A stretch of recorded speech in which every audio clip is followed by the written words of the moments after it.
దేవుడు గొప్ప శిల్పి, సాతానుడు ఒక చిలిపి వాడైన సాతాను చేతిలో బిడ్డలు పడకూడదు, కానీ శిల్పకారుడైన దేవుని చేతిలో బిడ్డలైన వారు చెక్కబడవలసిన వారై ఉంటున్నారు. ఎదిగిన మొక్కల వంటి కుమారులు, చెక్కిన స్తంభముల వంటి కుమార్తెలు, ఈ రెండు గొప్ప భాగ్యములు ప్రతి ఇంటికి ఉండవలనన్నది దేవుని యొక్క ఉద్దేశ్యము.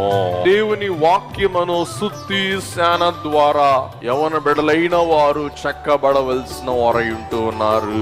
ఒకవేళ వారు చెక్కబడకపోతే, చెక్కబడుటకు వారు సమ్మతింపకపోతే వారిని ఎవరు చెక్కాలంట?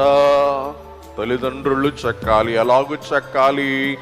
వారి ప్రార్థన, వారి విజ్ఞాపన ద్వారా చెక్కాలి.